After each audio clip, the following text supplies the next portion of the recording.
Hi, welcome to another episode of Nerd Supernova. I am your host, Paul Michaels, and joining me again is KJ McDermott. That's me. Indeed. I'm KJ. So we took a break for a while, and now we're back, and we're doing Avengers Endgame. Let's briefly go over, just before we start, our initial thoughts on Infinity War, because I think that plays heavily into this. We never did do a podcast. I mean, to be fair, if we had, it would have basically been on all out, I love this movie. Infinity War was fantastic. Yeah. I watched it multiple times leading up to this one just to get me psyched up for it again. Right. Because it's one of those movies that I'll just throw on in the background and just watch it. I'm not going to lie, because I think I should state this before we start this movie. I still like Infinity War more than I like Endgame. I do too. Right. Now, don't get me wrong.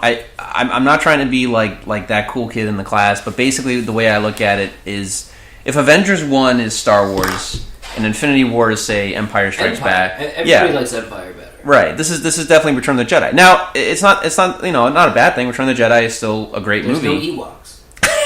There's no Ewoks in this. That's true. They have different ways of disappointing you. So I told pretty much everybody that's more or less my feeling, my actual feeling on the movie, is that it's sort of the Return of the Jedi, which I kind of figured was going to happen. But overall, the character arcs and the character stuff within the movie, those stories are fantastic. Like, that makes the movie for me. That and the final battle in the film. Well, if we're skipping to final thoughts. Well, no, I just mean like the character arcs and everything. It wraps up all of the movies very nicely. All of the characters have growth over the past 10 years, and if it wraps everything up, it really does pave the way for the next phase with the new characters and everybody. Because Black Panther, Spider-Man, Doctor Strange, Captain Marvel are all recently new characters, and they're still around. Then you've had the older ones, Hawkeye, Black Widow, Thor, Iron Man, Captain America, who've been around for a while, and it's kind of wrapping up their era, passing the torch, which I'm sure we'll be saying that term again later. And it's good in that aspect, but I still liked a lot more of the plot and the character development in Infinity War. As opposed to this. Because maybe it was just because it was leading up to something. This. Yeah. And I don't know, but well, my thing is what I was thrown off by on first viewing, not second, because now I was more ready for it. Like, I think a lot of fans knew that time travel, and I should say that for the record, this is going to go all into spoilers. And if you don't know that we're going into spoilers, it's been a week. Yeah. So I'm gonna post that too on the review, so in case anyone feels inclined to read it or whatever. But point being is, Arya Stark kills the Night King. Okay. We don't need to go into Game of Thrones. I was just... No. Point being is, like, the time travel aspect, I knew that was going to play in eventually, especially with the way that they were mentioning. I didn't know if they actually were going to do it or not. The second I saw them in those outfits, in just even like one of the original trailers, I was like, yeah, they're going to use it for quantum realm. But see, I didn't know if it was... Because they like to throw off the scent a lot. That's true. And so at the end of Ant-Man and Wasp, when one of the throwaway lines in the end credit scene, oh, don't get stuck in a quantum time vortex. You don't know where you're going to come out. Yeah. I thought that was supposed to be oh, let's throw this one in so nerds think they know what's going to happen and we do something else. But... No. Yeah. Well, it's like I said, the time travel didn't bother me. It was just that the type of time travel. Because with time travel, there's multiple different ways to do it. And they pretty much decided less Back to the Future and more Dragon Ball Z. What I mean by that is that basically your future is always moving forward. It's never going to necessarily change, but they can still use time travel to manipulate events in their future, meaning they can take things from the past and use it in their future as long as they go back in the past and put those items back, which is pretty much what they do with getting the Infinity Stones in the past, because later on they go and they see that Thanos has destroyed the stone so as not to have any ability for people to reverse what he's done, as well as temptation on himself to use them further after his first use, or first and second use. So that threw me off. But seeing it again a second time, it is utilized well. It does make for interesting, discussion as to what a lot of this means kind of going forward. Like, what is the whole concept of Loki grabbing the Tesseract in one of the alternate timelines Is that going to follow into like the Disney Plus show? Yeah. Like, where's that going to go? Say. Yeah, but you need to have the character alive to have a TV show. Well, yeah, it still could have been a prequel though, and I think that could still. They just announced today about the Black Widow prequels. Yeah, and then there's supposedly supposed to be also like a Scarlet Witch Vision TV show, but we have no mention what? of. Yeah, I knew about a Falcon Winter Soldier. I knew about there being a Scarlet Witch TV show. What I found out today, or not today, but like the last week was it was called WandaVision, and it's supposed to be her and Vision, but Vision never gets brought back up, or so. Is it all just going to be them on like different vacation honeymoons, like in between? I don't know. Like before Infinity War, when they're like off away somewhere in a hotel room. No, I have a very distinct feeling that most of the shows will take place after the events of Infinity War, not counting prequel stuff. But anyway, back to time travel. It was an interesting concept. I mean, and they do go about trying to explain it as best they can before the plot just keeps rolling and rolling and going right into it. Pretty much, they're like, nothing is going to change what has already happened.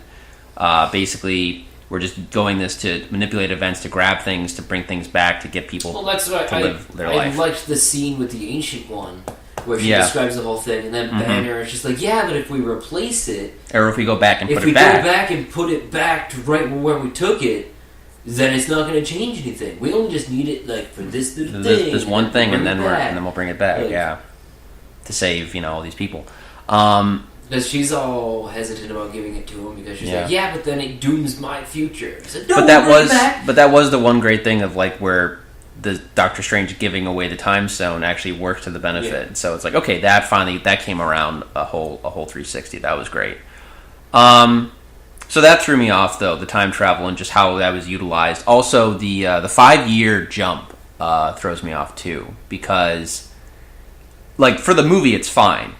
It doesn't bother me as far as the movie goes because it sets up enough for Tony to have a daughter, how people on Earth have been coping, and dealing with all of this.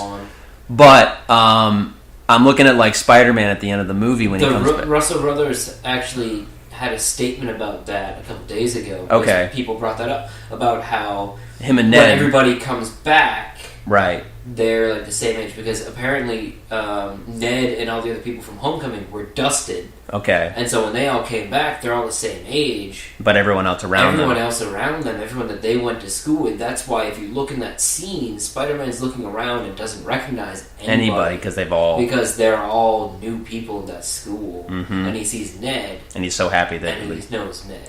Boy, it sure is a coinky dink though, isn't it? Well, no, they were saying that the whole world has changed. Time is not gone back in time 5 years. Yeah. It's the people who died 5 years ago have gone forward basically in 5 years. They come back as they were 5 years. When they were dusted, they come back the same way, but now it's 5 years later. So everybody else is 5 years older. Mm-hmm. They're the same. So everybody that he was in school with has already graduated in college, whereas now he's still in high school. Yeah, boy, it's sure a good thing though that both his friend Ned and MJ and Flash Thompson and all these other characters. It's a good thing. It's a good thing they avoided or they got dusted. It's a good thing on that, isn't it? Well, I feel like it's one of those plot holes they didn't think of until a bunch of nerds are like, "Hey, wait a minute!" And they're like, "Oh yeah, we planned it that way." Like, yeah. I don't know. I think it would have been a better idea if it had just been like a 2-year jump instead of 5, honestly. But it would have been a better idea if they did a thing where they just erased the 5 years. Yeah, I don't know why they couldn't have done that, but maybe when the Hulk maybe they wanted. I think the Russos just wanted to make it more of like a statement as opposed to being like, oh, well, you can just snap your fingers and everything goes back to normal. Everybody on the whole planet knows about it, and it's all fucked up. Because then, what about the people that were married and then moved on, or all this other shit? It opens up a big can of worms for a lot of all existence. Yeah. So I mean, maybe they saw more story potential, but I mean, let's be quite honest. They did a 5-year jump because they wanted Tony to have a 5-year-old daughter, so that he could have someone who actually. Because Pepper's Scott Lang's daughter matured a lot in 5 years. Right. But no, seriously, like Pepper has dealt with Tony and all of his shit for years, whether, all this crazy shit happening. Now, she had something to lose, don't get me wrong, but it means a lot more if Tony has like an actual kid who now has to grow up without her father than it does with Pepper, like, losing a loved one, basically. Mm-hmm. You know? I think they knew that the emotional stakes would be higher if he had an actual kid. And not just like a baby, like an actual kid who can understand. I love the line about Favreau saying, the cheeseburger. Your dad liked cheeseburgers, because one of the first things in Iron Man is he gets him like a Burger King burger. Because he hasn't had any. He hasn't American food in 6 months, I thought that was nice. Yeah. Like I said, the movie... Like I said, the character stuff within, like the time travel stuff and the 5-year jump, that's whatever, and that annoys me. But the actual character stuff within the movie is done very well. Yeah. Like, all the callbacks, all the little nuances that they do, like, it shows that they were paying attention to what they were doing, and they're paying attention to fans. Apparently there's, like, 210 Easter eggs in the movie. There's a lot. I noticed a lot of them on the second viewing. Like, this big one. Yep, the Stan Lee cameo that takes place in the 1970s. Yep. And he looks like 1970s Stan Lee. Well, that picture's famous that you're showing me right now. That's 1975 Stan Lee. Yep. And he looks like it. And like when you look at him, they make him look like I don't know how they pulled that cameo off, because they filmed it a while ago. They must have filmed it years ago. They filmed it a while ago. They said that before he died, that they already filmed his Endgame cameo. Yeah. So, but yeah, that was probably his most energetic one that he's ever done. Probably. I loved it with the Nuff Said bumper sticker. Oh, it was fantastic. Yeah. It was very, very tongue in cheek, but well done. No, man, like that's a lot of the whole movie. Well, I think what I loved more is that even though I wasn't like a huge fan of how they used the time travel, I loved how the characters had the time travel work for them, and how Tony's able to basically say his goodbye. And talk to his dad a bit. Without his dad realizing. And then on top of that, Cap is able to have his happy ending, which is good too. Yeah. So, and even Thor is able to say goodbye to his mother. And so that was very well. They didn't have to do that. And the fact that they went out of their way to do that is good. It means that they care about the characters. Okay, well, you got a lot of notes here. So let me. I'm going to let you go. When I saw the movie again, I went with a notebook because otherwise I forget things that I want to say. No. So it's in movie chronological order. Okay. But Tony Stark does a complete 180. He's all, oh, I'm so sorry, Potts. Like, I thought I could pull off one last one. Then when he lands, he's a dick to everybody again. Well, see, the thing is Tony Stark is a dick. I know that, but like you see this change in him. Where, like once he gets saved, then he's like a douchebag. He's sitting there with like the IV in his arms, like, oh, Cap, like blah blah blah. And I just wanted to be like, dude, everything that has ever gone wrong in these movies has always been Tony Stark's fault. More or less, but that wasn't. Well, to be fair, that wasn't his fault. Infinity War was not his fault. No, but like think of all the other movies. It's like Tony Stark being a dick. I'm gonna let you in on a secret. Tony Stark is a douchebag. I know this. He's always been a douchebag. He's one of my least favorite Avenger characters. And but I mean, don't get me wrong. Robert Downey Jr. has done phenomenal in that role and made him a likable character. I was talking about the whole demon in a bottle storyline to somebody at work the other day. I was like, oh my god, I never knew he was an alcoholic. And I was like, oh my god, have you not seen the movie? It's like they hint at it that he's always drinking. No, because Disney doesn't think that is and they touched on it a little bit in the second Favreau wanted to do Demon in a Bottle for Iron Man 2, and that's why you only get hints of it, and that's why that's party scene. That's why Favreau basically stepped back and did the producer role as opposed to going forward with that. But no, I wanted to say, do you know where else he does that? The whole 180, Iron Man 1. Yeah. Because when he's with Jensen, he thinks he's going to die. He's a much better person. The second he's out of there, what does he do? I want a fucking cheeseburger. He goes right back to being... Now, he's a different dick, though. He's like... He's like, an iron dick.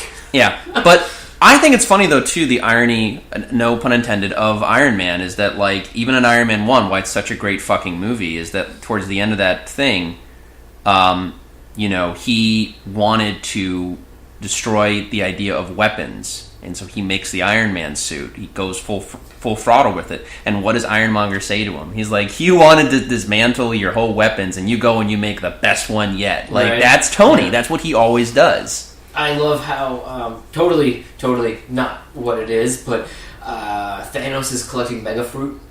Oh, yeah, right, at the beginning, yeah. When he's walking around, they totally look like the Mega Fruit, and I just wanted to be like, Morty, like Thanos is getting like mega fruit. Let's go get him. Like that's well, what they love Dan Harmon. Everybody. They love Dan Harmon over there. The fact that all the community members have been in the movies. The fact that I think Dan Harmon even helped out writing Doctor Strange at one point, like for like the comedic jokes and whatnot. I know that this has been all over the internet, but the MVP of this movie is that rat. Yes. That unlocks Scott Lang. Mm-hmm. And technically, does that make Scott like 5 years younger than everybody? Probably. I mean, because he said for him it was 5 hours. It wasn't 5 years. It was 5 years. Mm-hmm. But it helps in the dating scene, that's for sure. This is gonna segue into some stuff that I didn't like about it. Oh, you mean the movie? Yes. Okay. Actually, okay. I want to make one more point before you go on, because you were talking about Tony being angry at Cap. Can I just say that the one thing I do appreciate about Endgame on a storytelling level, other than the character stuff, I'm talking just purely within the cinematic universe, is pretty much Age of Ultron happened and like no one talked about that movie again other than the Sokovia stuff. Mm. This one really had a lot of those plot points pay off from Age of Ultron. Well, the funny thing is on this was probably them again throwing off the scent of everybody. James Spader was on the cast list for this movie. Oh, okay. And so a bunch of other people were too, like Crossbones. Well, there's probably a lot of stuff that they filmed that didn't get put in the movie. But everybody thought that, the whole Ultron thing with him creating Vision and the stone there, everybody thought that was going to play in. Mm-hmm. And it didn't. Because at that point, everybody was thinking, like, how do they bring all the villains back? How is the Ancient One and Crossbones going to be back in it? Like, They kind of figured out that time travel was going to be there. James Spader was there. Mm-hmm. But there was no Ultron. But whatever. But again, dude, like, there was probably stuff filmed. They've already said that there are alternate endings, and that big, giant ending battle was cut down. Oh. It was even longer. Wow. Yeah. Of all the things to cut down, why wasn't that longer? We'll get to that later. But yeah. Why does the Hulk need glasses? Because he's still partly Banner. But the Hulk. This is one thing that irked me a lot in this. Is that first off, we didn't get to see Hulk be the Hulk. That's the thing. Let's talk about the Hulk and let's talk about Thor, because even people who love this movie, things that I kind of didn't agree with. I would have liked having seen Hulk go toe-to-toe again with Thanos to get sort of his rematch, but there's a few things. For one, they glossed over the whole fact that he came to grips with his dual personalities. He mentioned it. Well, that's why the 5 year gap throws me off. But then again, so was the Hulk just not there at all? Like the angry guy is not there. I mean, it's more best of both worlds. Well, it's more. I think. I mean, again, I haven't read a lot of the Professor Hulk stuff as done by Peter David. I would have loved to have seen him get out there and then just like he makes the joke, it's a little gratuitous, and he goes out there and like he smashes the taxi and throws something when they're back in time, like like okay, cool, but I want to see the Hulk. Last movie we didn't see him at all, and they kind of hinted at, we gotta get like workout stuff. We're gonna get Hulk in the next. I wanted to see him actually be Hulk again. All right. Well, there's and like in the time travel stuff, he's like, I hate stairs. Okay, so there are a few things. Hulk get angry at stairs, but he doesn't have a fight. Like, I agree with you on a lot of the stuff with Hulk. And the only thing I can say, it makes sense plot and story wise, character wise, but as a fan, I know you want to see the Hulk fight people. Even in that last battle, he's not fighting anybody. You don't see him go toe to toe with a bunch of people. He's just in that crowd. He's just there with like the broken arm, being all like, "Oh, I'm not doing anything." So, dude, you still got one arm and legs, and you can jump and smash people. Yeah, but he doesn't. Okay, so. I mean, okay, I'm going to first state just because I'm in agreement with you, but I was going off on a tangent. No. I'm going to go into sort of like what they're going to do as far as like cinematic universe goes, because he's got the best healing factor. No. Here's a few things. One, the Hulk has always kind of been sort of. I mean, even in the first movie, Incredible Hulk, is like the most Hulk you pretty much see, other than maybe Avengers. And since then, they've been trying to figure out like what to do with him. And they said years ago that they're just like, okay, look, if we do a solo Hulk movie, we have to do it through Universal, and we don't get along with Universal, so we're just going to have Hulk be in these other movies, and we're going to do Hulk's story progression through other movies. He's going to be in other movies. That's why he's in Ragnarok and so on and so forth. So that right there is kind of like you're having a hard time with doing that. So on top of that, they've also got the idea too later on after this movie that they're going to do a Disney Plus show as well. I'm not saying this excuses the film. Like, he is what he is in the movie, and it's whatever. But they're going to do a Hulk and a She-Hulk TV show, like where they're together. That would be cool. Yeah, that's what I've heard they want to do, and maybe they'll finally be able to get more into who Hulk is, and we'll be able to get more. Are they bringing in what's his name? Is it Jennifer? The Master, not the Master. Big Brain Hulk dude. Yeah, the leader. Yeah, I know it wasn't the Master. Yeah, no, Maestro. You're thinking of Maestro, which is like the Apocalypse version of Hulk. No, I'm thinking of the dude that they teased at the end of. Oh, the original. Yeah, no, that is the leader. That is the leader. But I was saying that the name the Master is also like the Maestro. Yeah. But okay, so that doesn't excuse the movie. But if we're being honest, and I've talked to a lot of Hulk fans. Now, me personally, I don't mind. In terms of the MCU, not comic book stuff, because we've talked about this before. Age of Ultron, I was very pissed they didn't go more into like Grey Hulk and stuff like that. Yeah. And Mr. Fix-It. Well, he's had a bunch of different forms. He's had different personalities, but I wanted them to go just more into that because there's so much potential there to do that with Hulk, and they didn't do that. I mean, listen, I don't mind it personally, but I understand people being annoyed at the MCU version of Hulk. I just wanted a rematch. I wanted him to be like, okay, buddy, it's your turn to like take him, and then you just like see him like switch real quick, and you just see like that evil Hulk grin and be like, and then just go at him. He lets like the Hulk, Banner step aside. I knew the second we saw Professor Hulk, or what they're basically calling him, that we weren't going to see like Angry Hulk again, like because the whole point of that scene was supposed to make a point that Banner had come to terms with both sides of his personality. That was it. Now, I was wondering, how are they going to utilize Hulk? How is he going to be in battle? Yeah, I mean, he was basically there for two reasons. He was just a big green nerd. He was basically there to be a big green nerd. Also a alternative if Tony turned down the time travel idea, which he did.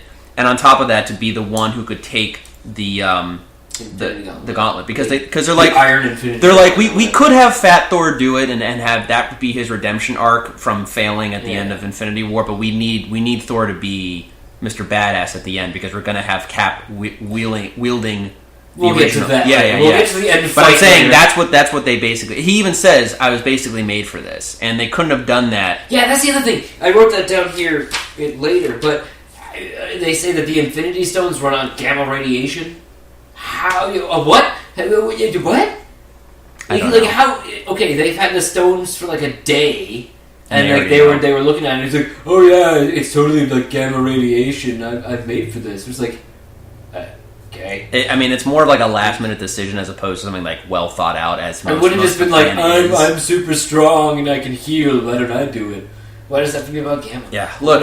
I was explaining to even my friends who were talking to me about Hulk because they know I know more about the comics, and I said, listen, in the comics, at this rate of how Hulk has evolved as a character is that he's basically both immortal and indestructible. Basically, anything that happens to him, he can get rid of through transformation, whether he's Banner or whether he's Hulk. Well, that's what I was saying. That's what I was making. Like, why does he need glasses? Technically, the Hulk has like the best healing factor. The thing is, Marvel Comics. I know he's got better healing than Wolverine and Deadpool combined. The thing is they know. In a cinematic way, and look, I don't agree with it. If you're too powerful, then it's boring. Yeah, I understand that, and I don't fully agree with it, but I understand why they did it because it's more interesting and it's more grounded and it's more character growth than it would be if he just heals automatically because there's nothing gained or nothing. I liked it that he got hurt when he used the gauntlet. Yeah, but you would have wanted to see him heal. At the very end of the movie, he's still in a sling. You can still have like scars, and you can still be like. He can still be tender or something, but he's still the Hulk and he still can heal. The thing is, dude, they used the 5-year jump to give Tony a daughter, They gave it to give a different version of Thor that you hadn't seen before, also utilizing more of Chris Hemsworth jokey type of humor. And the third thing was they wanted to wrap up. Let's get to that too. Yeah, they wanted to wrap up Hulk's story essentially. Thor still has so many places to go, especially now that they're able to utilizing Chris as his actual self. This was his midlife crisis, and now we can see him if he stays on with the Guardians. He's going to be great with the Guardians. No, I think that's. But I feel like he's gonna. Hopefully, they don't keep him fat. Well, I think he's going. I think he's going to work out because the whole point was that he had reached the bottom, so to speak. That's one of the other notes I wrote we'll talk. Okay, why don't you talk more about Thor? We're talking about Thor, so this is the next thing I have to say anyway. Is one of the great quotes came from his mom, and I'm paraphrasing because I was trying to write it down while watching it, and I couldn't get it verbatim. But everyone fails at who they're supposed to be. A hero succeeds at who they are. I love that when she said that to him. She's like, well, you are a failure, and she's like, well, but everyone fails at who they're supposed to be. A hero succeeds at who they are. See, that's I thought that was a great quote. That's why I can't get fully upset at the movie, because they take these risks and they do these things that I'm not fully on board for, but then they have those moments and they just kind of win me over. You know what I'm saying? Like the Russos and the writers are pretty smart with how they handle. Okay, we're going to do this thing that not everyone's going to agree with, but we're going to do it for a reason. It's going to have this potential, because if the mom recognizes right away that it's not the same Thor, right off the bat. I mean, she's not an idiot. I love that. I was raised by witches. Come on. Yeah, and she utilizes that to bring Thor back in saying, listen, you got it. You can be better, but be the best that you can be, not what you think you should be. Yeah. And so, they utilize that. Be the best you. Well, it's okay. Not so what everybody wants you to be. Well, no, it's kind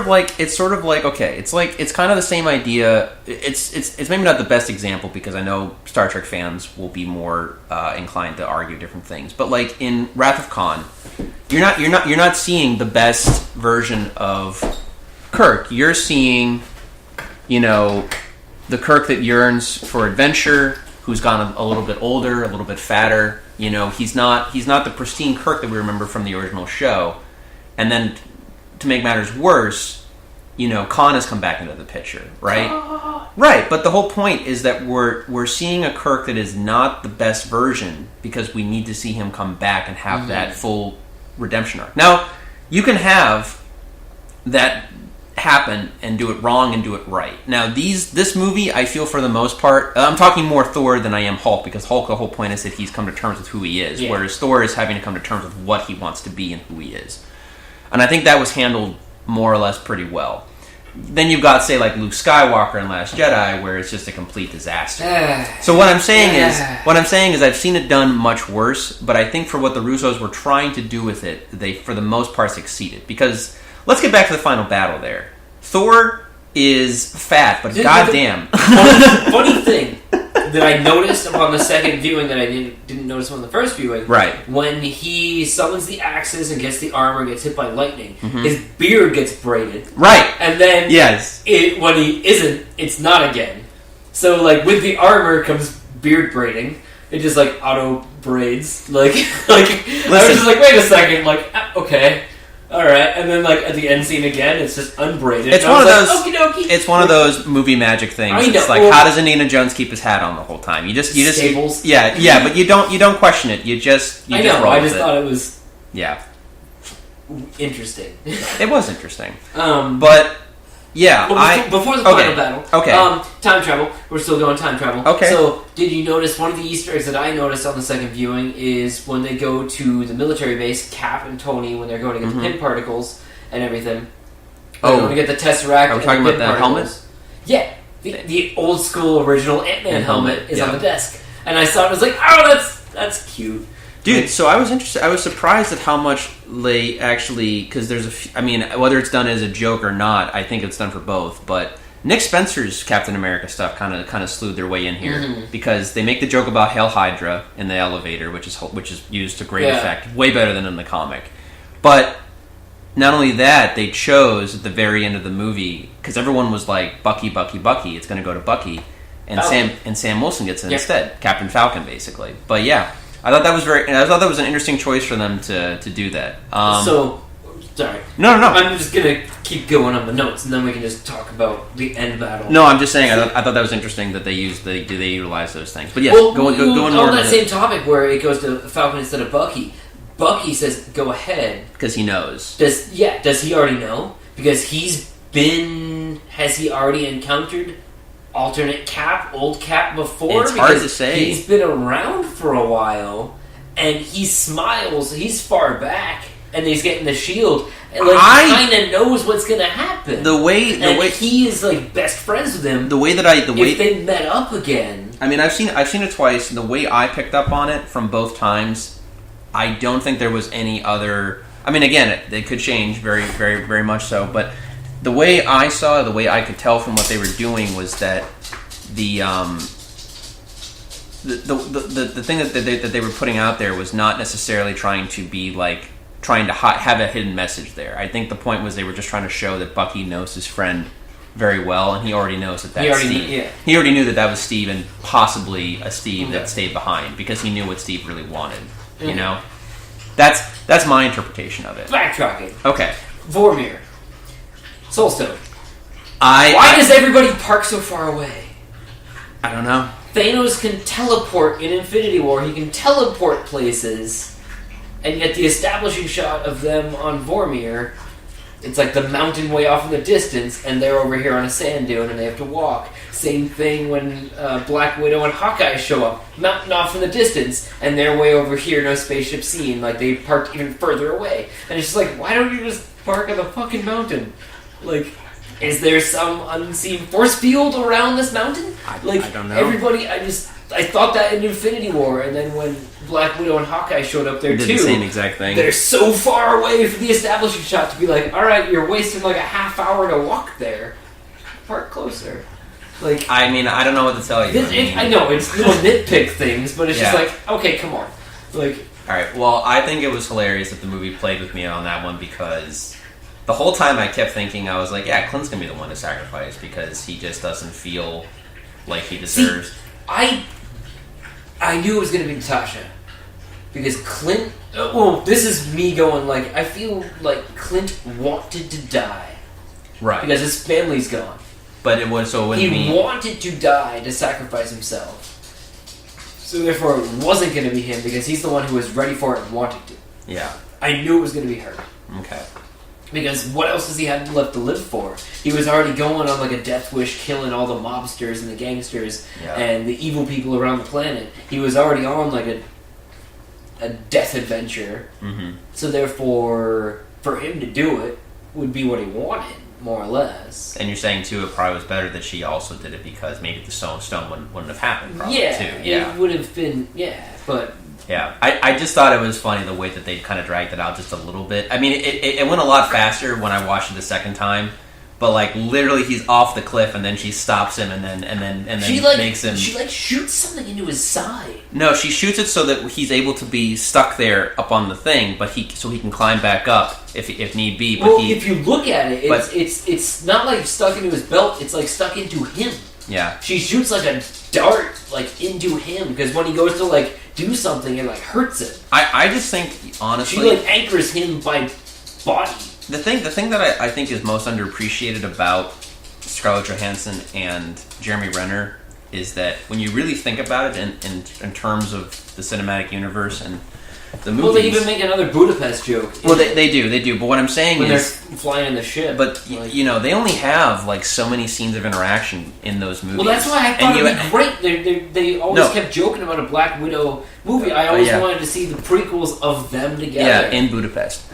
But that's the thing, though, too, is that... That's what I thought they were going to do with the time travel. Right. But I think it was interesting that, they don't have that many scenes together in those movies. But because they're good enough actors, we really do believe their friendship. There is a connection. Because, like, when Hawkeye's there... Well, that's in the first Avengers movie. But I'm saying... She's the one to break him out of the mind control. They do all of that, but they only have these, like, small scenes together. Like less time than any of the Avengers have talking to each other.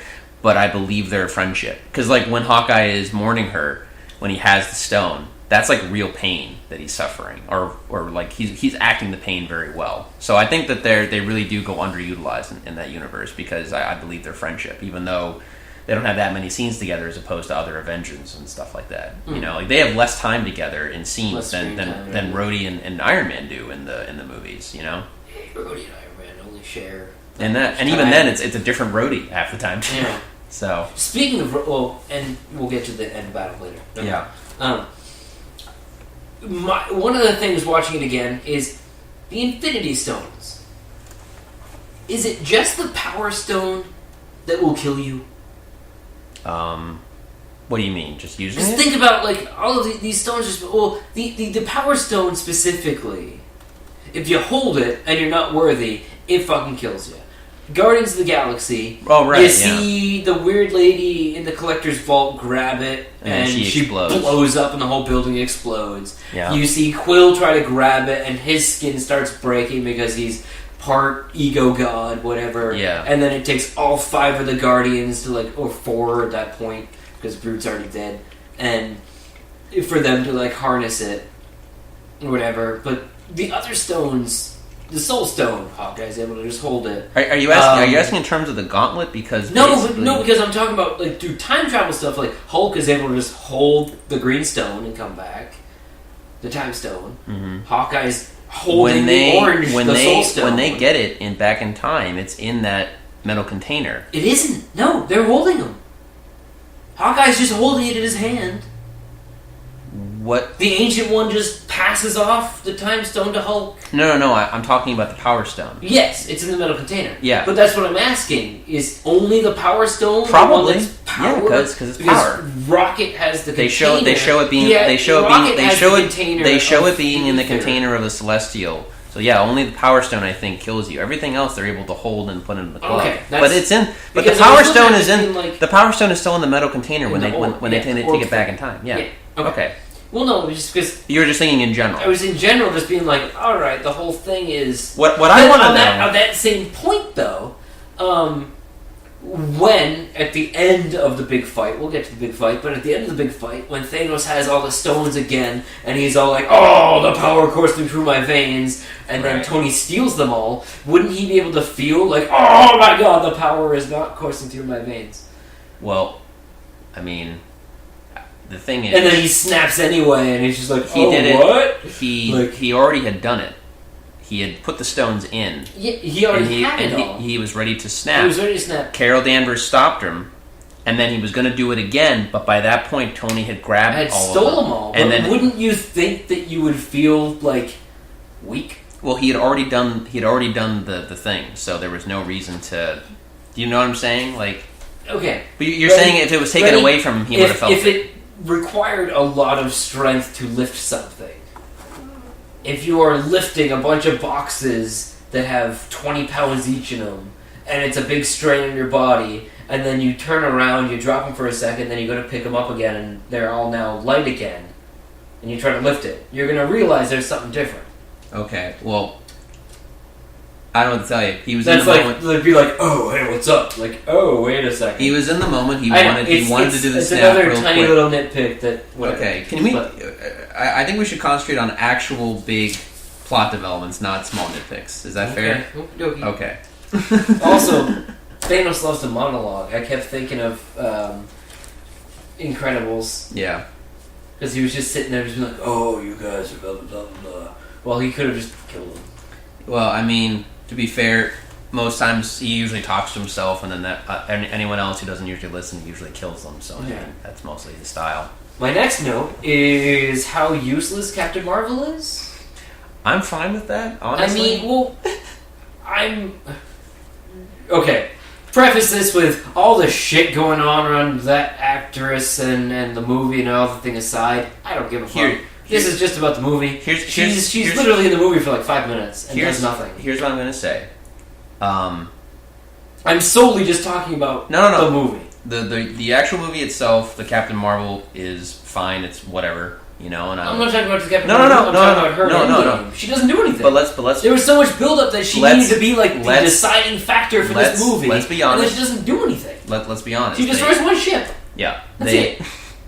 They built it up where I went and saw her movie thinking that I would need to know anything about her to do this. Nope. I already knew the stuff from the comic books, but she's not even in the movie. The way, honestly, it plays out, I don't think she was even in the original script. That's how it feels. Because they were smart. Because they made a point to be like, hey, we do it this way, but Carol Danvers in both the original movie and this is all like... She's a bitch. Pretty much. But, the point is that basically the movie just kind of does the thing of just basically ignoring her. And that's the thing, too, is, she's supposed to be doing all these important things, but she's off planet doing all the other stuff. So it's just okay.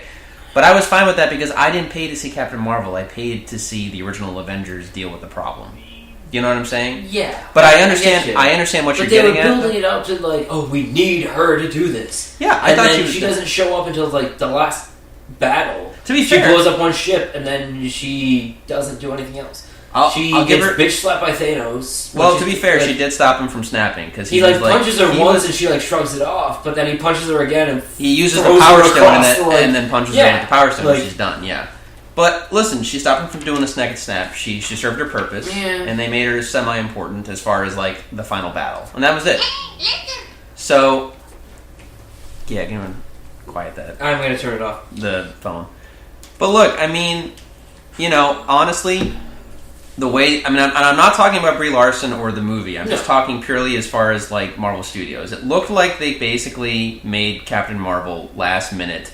And tried to, just threw her in there. Just kind of threw her. And the Russos kind of knew that, so they utilized her when they had to, but for the most part, they if I was in that universe, at the very most, I would have been you're not really that useful. We needed you here at Infinity War, and you weren't here. We needed you back at the Battle of New York, and you weren't there. So, thanks for not being here, and more people from your planet basically died. So, thanks for that. That's what I would have basically said. But the point being is they used her when they had to. She's there. And she's useful when she has to be, and that's about it. And then the rest of the stories around the Avengers I actually give a crap about. Well, since we're talking on this and she shows up in it, let's talk about the end battle. Okay. Because it is the only big action sequence in the movie. There's a couple little skirmishes. Yeah. There's Cap vs. Cap. There's a couple little ones here and there. But the main battle, the Battle of Endor, is... The Battle of Endor. Return of the Jedi. Return of the Jedi, I know. The Battle of Endor here is the big climactic battle, which, on second viewing, seems really weird because it takes place in, New York. Well, it takes place in on the Avengers compound, which is blown up by Thanos' ship. It's funny, though. Yet you don't see any military strike force team dispatched to the area or anything, You don't see any jets or helicopters or anybody going there. I don't know what to tell you. That's just listen. When I first saw it, I completely forgot that it took place on Earth. Yeah, I thought it was on an alien planet. I thought the climactic battle was on an alien planet. But then the second time I watched it, I was like, wait a second. No, that's the Avengers compound that they destroyed, and now all of this is taking place at the Avengers compound, which is in New York. Yeah, kind of weird. Because there's a lot of shit going on in that scene. The most I can tell you, if I was... all of those ships coming down, to explain the Ravagers come in, If I had to explain it, I would say that, it's a movie? It's a movie, but also, maybe S.H.I.E.L.D. was very aware of what was already going on and let other military establishments know that, hey, the Avengers... Hey, keep out. Yeah, or, don't go here because you will die. I did think it was cool that... So Wong and Doctor Strange and... That joke, yeah. Is this everybody? You wanted more? Well, I thought, how many fucking people did they spread around and how quick did they convince everyone? How quick did they convince the Ravagers to join that fight? Because they're in there. The spaceships and a bunch of the Ravagers are there. Mm-hmm. How do they show up to, all the Ravager ships and be like, hey guys, we need you to fight Thanos. Here's a portal. Go into it. Well, and be like, is there money involved? Here's the thing. It's been 5 years. Everyone was affected, not just Earth. The whole universe was affected. I know. So, if I found out that the guy that was responsible for, my grandmother disappearing, whether I'm a pirate or not, true. If I found out, go to these coordinates, he's right there, I'd be like, let's get the ship and go. Yeah, gotcha. So, I don't think they needed that much convincing. This guy fucked with everybody in the universe, so it wasn't really a surprise when everyone came up to be like... Giant Man in that fight scene? Hmm? Giant Man? Ant-Man? Giant Man? Yeah. That was cool. Awesome. Mm-hmm. When he busts out of that building and then he starts like destroying people and he kills. Yeah, Scott is like not Corvus Glaive. No, he destroys. Who's he kill? Obsidian guy. Yeah. The big Hulk. Big Hulk one. He like somebody knocks him over and then he just steps on him and squishes him like a bug. Get it? But dude, like I think honestly, Scott is the hero of the movie, in so many the ways. rat is. Yes, but Scott, by definition, and what he was able to accomplish with Hank Pym, like he is like one of like the better heroes of the movie. Like everything he's probably one of the only ones that has like an actual real whole fight happy scene is ending. great, and they've already said that that's cut down. Yeah, they cut that fight scene down.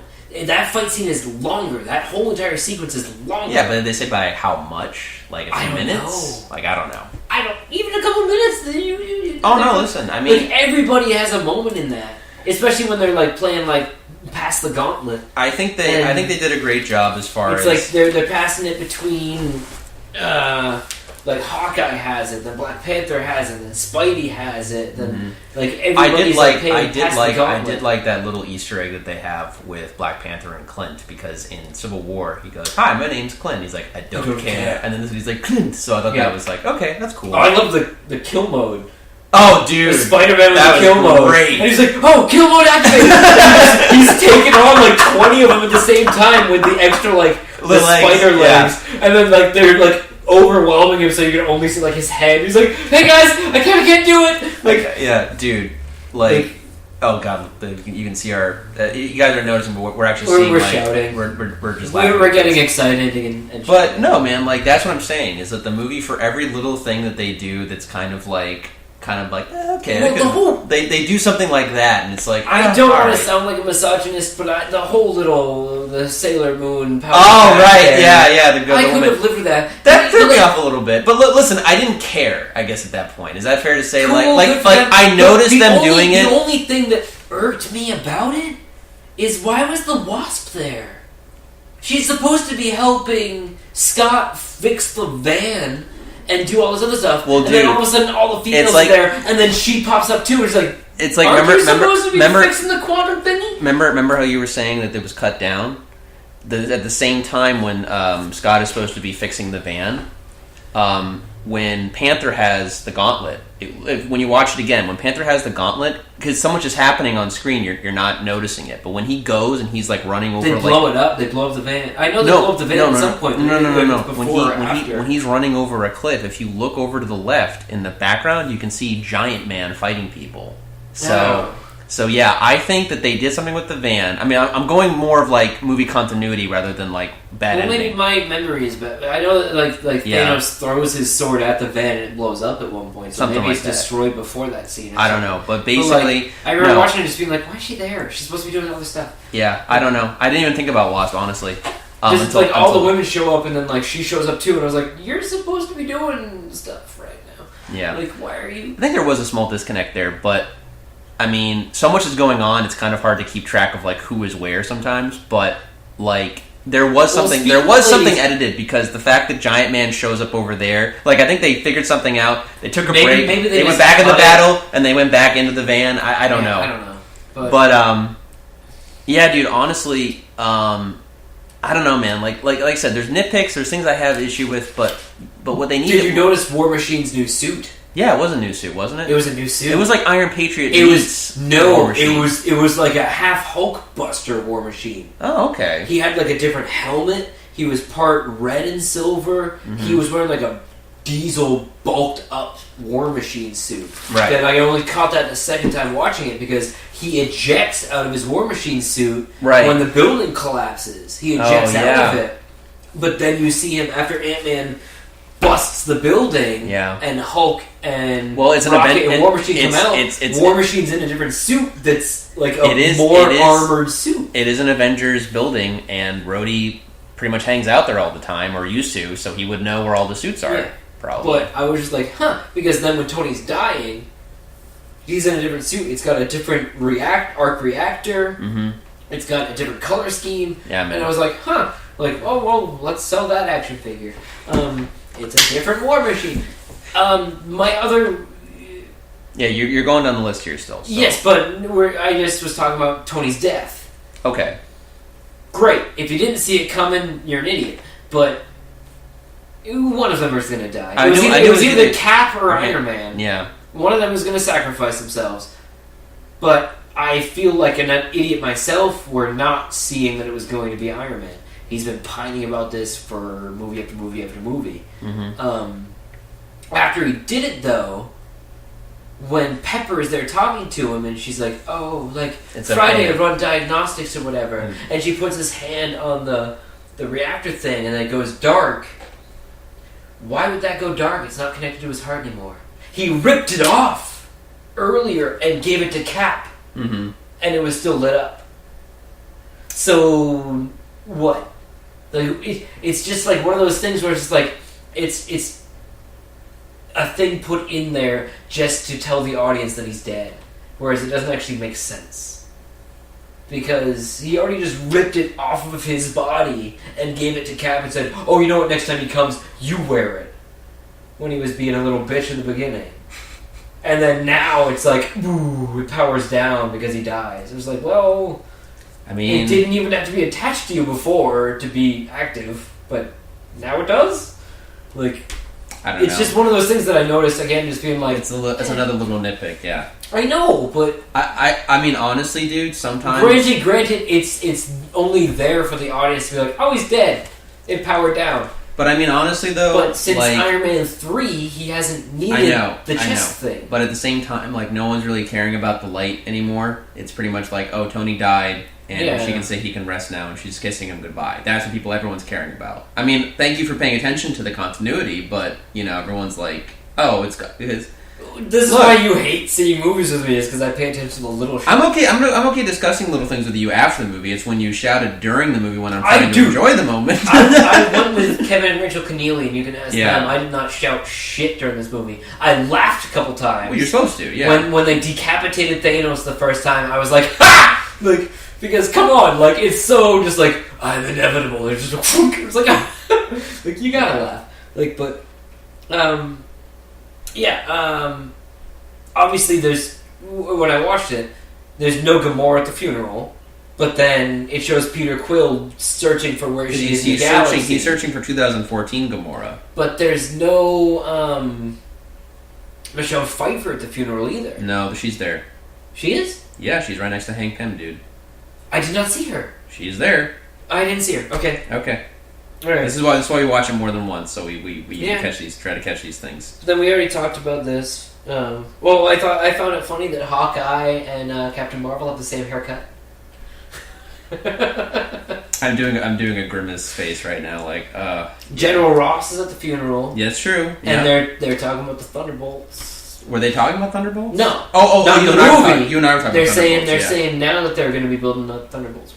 Well, Ross would probably want to figure stuff out, especially between the 5-year gap, on top of the fact that the Sokovia Accords didn't work. I just thought it was a nice nod that General Ross was still there for the funeral. No, I thought it was because a nice touch. Even though General Ross, the character, is an asshole, he still showed up to show his respects. Yeah. The other end stuff, when Tony is going back, he brings Mjolnir with him. Do you think he's just bringing Mjolnir... Wait, you mean Tony or Cap? Oh, Cap. Sorry. Yeah. Rogers. When he's going back in time to bring all the stones back to their rightful place and he has Mjolnir with him, do you think he's bringing Mjolnir back to Dark World? Like Thor 2?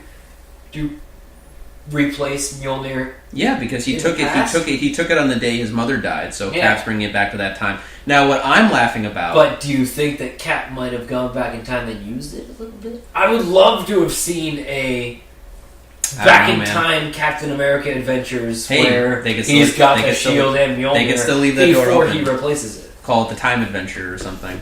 But here's my thing, dude. So, almost all of the things that they have are stones, right? Only the Reality Stone, the ether... The ether is a liquid. Is liquid. So, Rocket got it out of Jane Foster. How? With that thing. Stabbed her. I don't know. But my thing is, what is Cap going to have to do? Is he going to have to go back there and put Mjolnir down and stick it back in Jane to put it back in her? Sorry, that's going to be a Natalie mess. Portman, I just got to inject you with this stuff. Well, they did again on Chris Evans. They did make a point that they showed them all being stones when he left. So maybe he just put the stone somewhere and they just grabbed it and were like, okay, I guess it's the stone now. I mean, I don't know. That whole alternate, open your mouth.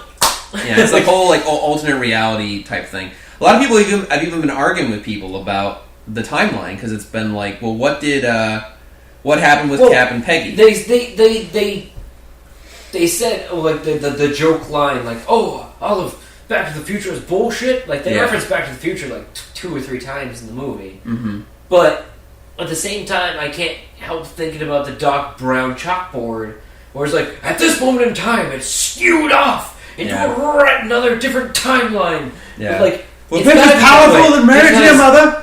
Because when Loki grabs the Tesseract and disappears, obviously that's going to be a different timeline. It's going to be a different reality. Mm-hmm. Like, and then they go back further to get the Tesseract and put it back. Like, so I don't know, man. They're probably leaving stuff up just for fun. I honestly, I don't know. Like I said, it works in the Dragon Ball Z timeline. So I mean, he probably lived his life out with Peggy, didn't do anything crazy, stayed with her until she died during Civil War time. And then, other people were talking about older movies where, well, obviously that's why Agent Carter was canceled, because they can't have Cap show up in Agent Carter and have. Well, you know what's funny? No. Do you know what's funny about that is Agent Carter got canceled the exact same month that Civil War came out. So when that happened, I felt so bad for. Well, Jarvis was in the movie. No, that was cool too. But I thought that was so I felt so bad for Haley Atwell because the show got canceled. And then literally, I was like, "Well, we'll see her in Civil War, probably, right?" And it's like she's dead, and it's like, "Oh my god!" It seems so out of character for Captain America to obviously. Well, I guess maybe to want to live his life and live that life. No, not that. Oh, to sit idly by while everything happens. Right. While all of Winter Soldier... While Bucky is still... Yeah. Bucky is out there. Well, that's another... All of Hydra taking over S.H.I.E.L.D. It seems so out of character for him to just not do anything just because he knows that the timeline has to go a certain way. Right. Well, it's just like, if I fix stuff... If they ever bring back Chris Evans to do another Captain America movie in that context... I would love for them to do older day Captain America. Where it's back, old man running around? No. I mean olden day, as in you mean him in the past, in the 40s, yeah, in 40s, 50s, 60s, 70s. Well, I'm doing covert missions that nobody can know about because he doesn't exist. I wanted. You mean just in that? I was like, I wanted more old Captain America before they went right to Winter Soldier, but they have a whole entire Vietnam War that they can do that he was technically not a part of and not there, and he could do covert missions that were never happened and never on record, and while he was still in the ice. It's like I said, people are still arguing whether, what he exactly experienced. Was he in an alternate reality, and then once Peggy died, he put himself a few years forward, and then he ended up back in his original timeline because he was, again, going back to the future? Or... was he in the main timeline and then stood by and didn't affect anything? It's hard to say. I think that's why he's so old, is because the Cap that already aged 70 years went back in time, aged another 70 years, but because he is Captain America... No, I think he progressed in real time. Do you know what I mean? He lived out those 70 years as opposed to... I understand... No, that's exactly what I was saying. Okay. Is that because of his super strength and metabolism and everything, he's technically 150 or 60 years old, and that's why he looks old now. Right. Is because he already did all of the Avengers movies up to Endgame, went back in time, went back with Peggy... And then lived out that life. Lived out a normal life for another 70, 80 years. Yeah, exactly. And that's why he's old. Mm-hmm. That's why he's ancient. Because, No, I mean, that made sense to me. But I was just saying that he basically probably waited until Peggy passed away, because she passed away in Civil War time. Then he went forward 3 years in the future and then he was able to go back to his original timeline, and then and enough. I don't know how he got that shield back. I'm wondering how many fucking shields there are now. I don't know, man. But I don't know. I mean, I think it's interesting as far as just like you could have a whole separate adventure movie or even TV show about what he did during that time jump backwards. I mean, but like I said, I don't. Well, how? Oh, never mind. The thing is, how many shields do they have? The thing is, I think Disney Plus is going to change the MCU going forward because beforehand you had Marvel TV shows, you had Netflix. Well, they've already just confirmed a Ghost Rider TV show. Yeah, but it's not. It's what's his name? Morales? No, that's Spider-Man. It's the other guy. Robbie somebody. Yeah, it's the second Ghost Rider. Yeah, it's not Johnny Blaze. Yeah, it's not Johnny Blaze. But here's my thing, man. But Disney's obviously going, which honestly I wanted a Ghost Rider TV show because I feel like it's better episodic. Well, I think a lot of superhero stuff is done better in television because of the episodic nature of comic books. But yes. My thing is this. Well, it's like Doctor Who. If you look at Doctor Who, it's very episodic, but there's an overlying storyline to each season. Right. Here's my thing, though. That's a comic book format right there. Yeah, but what I'm saying is the Disney Plus format is going to change because now, for the first time, they're going to give the movie characters TV shows as opposed to, like, everyone was wanting to see Daredevil and Luke Cage and all these guys in the MCU movies, and that never happened. And now it looks like they're going to do the opposite, where they're going to have the movie characters in these TV shows. And so now fans are probably going to be questioning, well, do I have to watch all these TV shows to know what's going on in the movie still? That's probably why they ended things the way they did with Endgame, because this is the perfect place for a lot of certain fans to jump off if they want to. Do you know what I mean? Apart from maybe the epilogue. I was saying that before, too. It was the end of one era, the start of the new era. Right. This is the Infinity Saga. I would love for them to do an X-Men live-action TV show. I feel like those characters are wasted on the movies. Right. There's not enough time to do character development for a team of people like that. What it comes down to is pretty much what Marvel wants to do at this point. Because Fantastic Four, you can do movies because there's 4 of them and a villain. X-Men, there's so many damn X-Men. Well, here's the thing, because they don't know, I think. Yeah, I mean, if this was like 10 years ago, I think it'd be much more of an argument than it would be now, because you have like Game of Thrones, which is almost on the same level of like Avengers, pretty much, where like people talk incessantly about it all the time. Everyone has to see it, kind of thing. The servers are going. But I think that the amount of characters, Game of Thrones is much more like an X-Men because there's so many damn characters. I can't even remember half the characters' names. No, but what I'm saying is, I normally just refer to them as what they look like. What I'm saying is what does Marvel want? Patch Flaming Sword guy. What I'm saying is, what does Marvel want to do? Do they want to do a TV show that's going to get them a lot of revenue, or do they think they can make more money by making it a long-standing film series? Because now they've shown with Avengers and all these other movies that you can have the same actors come back again and again and again and have that continuity there without worrying about, they've been able to show that it can be actually done. So I think Marvel right now is going to be questioning if they want to make it a live action TV show or if they want to make it a movie series, and which one will be more profitable. And when they figure that out, then we'll see what happens. But again, they have Disney Plus, and they don't have to go through Netflix, so we'll see what Disney has. Plus, they also own Hulu at this point. Pretty much. So it depends on where they want to go and what they want to do. But I'll tell you this, if they end up making it a live-action TV show and they do it well and correctly, it'll be one of the biggest TV shows. Because now we can see the X-Men cartoon done in live action. That's going to be great. That's all they have to do. That's all they have to do. They can do it like shot for shot. Yeah. And make billions. Well, maybe get rid of all like the 90s references and jokes. Even if they kept the same intro. Fans would want that. And then just replaced all the shots with live action stuff. I would cream my pants. We should wrap up. What are your favorite moments of the movie? And overall, what would you give the rating? Overall, I still like Infinity War better. Mm-hmm. I give this one like a 8.5 to a 8.75. Okay. It's not perfect. I keep telling people it's very entertaining. As a nerd, though, and everything, I wanted a lot more. Maybe that's my disappointment, is that I wanted more. You wanted the 3 hours utilized better. Yeah. there were still a lot of plot holes and loose ends that I'm sitting there being like, but wait, okay. Like, the whole Nebula thing wasn't really fleshed out as much. Like, yes, there's still two of them there, but they share a Wi-Fi connection somehow. Well, she's just on the same network, so it just connects that way. And it's like, oh yeah, let's just do this. And it's like, okay, but if she's a completely different Nebula, wouldn't she be a completely different everything? But what do you like most about the movie? Although Nebula, I don't know. I'm really turned on by Nebula. All right. What did you like most about the movie? Is what I'm asking you.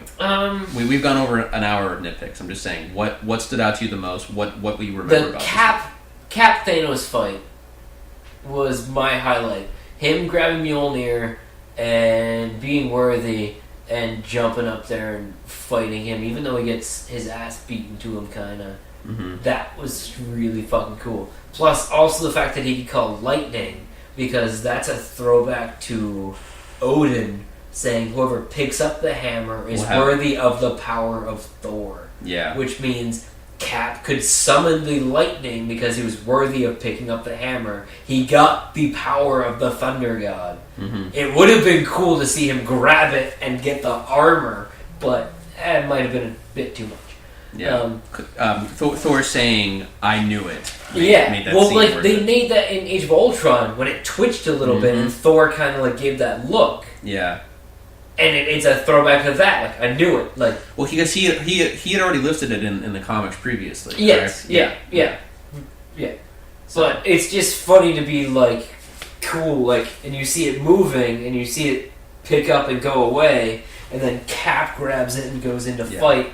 And then he's still able to like summon like the thunder and everything. That was a cool moment. Mm-hmm. When the first time I saw that, I was just like, yes! Like, I was waiting for that because it happens. Yeah. Like, it happens in the comic books, and I was just waiting for that to actually happen. They hinted at it, but I didn't know if it was ever actually going to happen. Yeah. No, dude, I was in agreement. The hammer scene was one of the best. Him saying, finally, Avengers Assemble made me extremely happy. Dude, I cheered. Everyone did. I cheered in the theater when that actually happened. Yeah. Like, that was fantastic. And like everyone is there. And just goes on your left. that was well done. Yeah, when he's like the mic picked up and he's like, Cap, oh, it's Sam on your left. And I was just like, oh yep, okay. Yep. The funny thing is though, it's then Black Panther and Nakome or whatever. Well, he knows. And Shuri, Sam knows. And then Sam flies through later, and I was just like, should have been Sam first. Maybe, yeah. But if again, Sam was the one to talk to, it should have been Sam first to fly through, and then they could walk out. Again, nitpick, but yes, I do agree. But yeah, all I am is nitpicks. I know. So, like I said, that was one of my favorite moments. The them utilizing time travel for the three main characters to basically have those moments that they always wanted was perfect.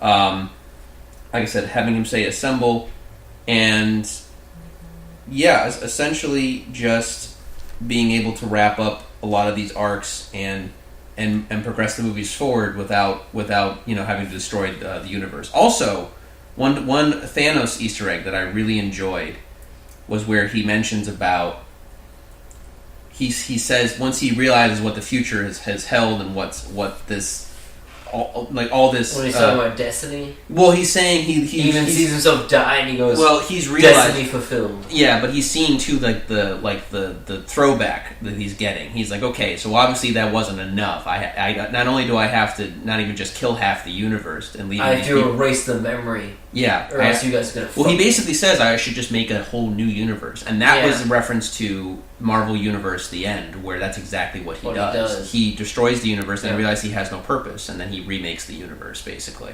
that's not considered canon by Marvel, but that's one of the big Thanos. Did you know that they in one of the original scripts they wanted the Living Tribunal in this movie?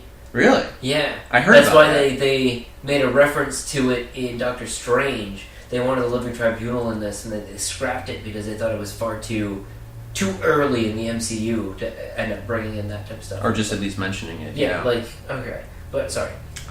I'm fine with things trying. That and Adam Warlock. Everybody thought Adam Warlock was going to show up. It was like, no, he's going to be Guardians 3. Yeah. Adam would have been nice to see. Adam Warlock is in the comic books. He's vital to Infinity Vital to the Infinity Gauntlet. Yeah. Like, he ends up getting it. Mm-hmm. Like, Well, Nebula gets it too. I was surprised Nebula gets it too. I thought she was going to. Yeah. When she was stealing it for him, I thought she was going to and do something. So did you catch the cameos in the cap circle at the beginning in the therapy group?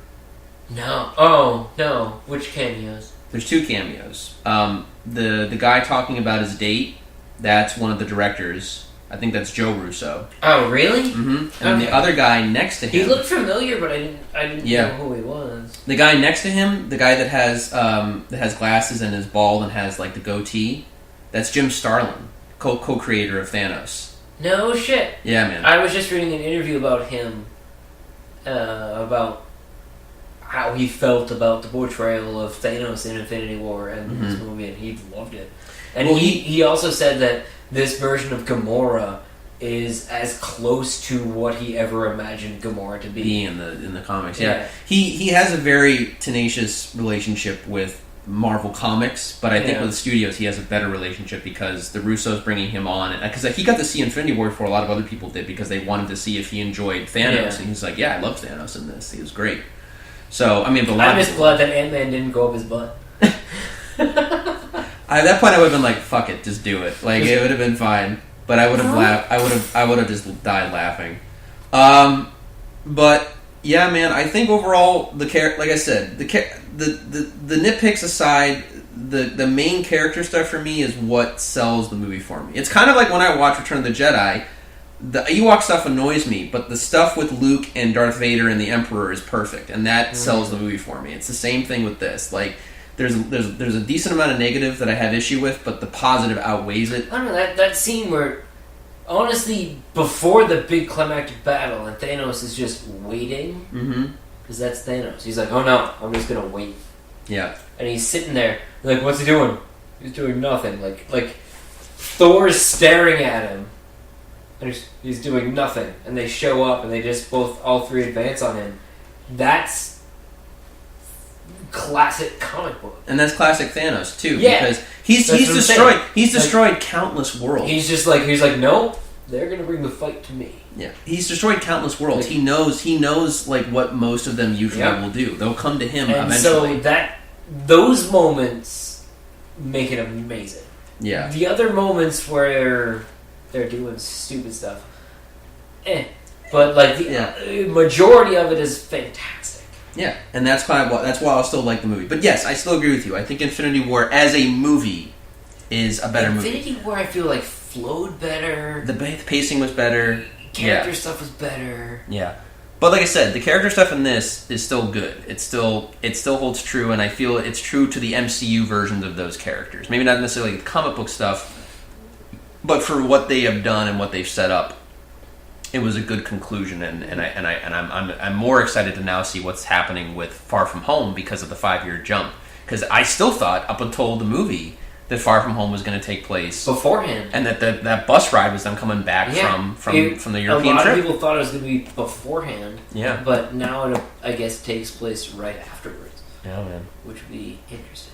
And it will. All right. Anyway, check out Endgame. If anything, there's moments in it that you guys, as fans, have been dying to see for years. If you're listening at this point and haven't seen it yet, we're sorry. But hey, honestly, check it out still because it's worth seeing on the big screen and IMAX, especially if you can. I saw it in IMAX opening night, and the end battle is phenomenal in IMAX. It's fucking crazy. It's great. Yeah, you got to see it in IMAX.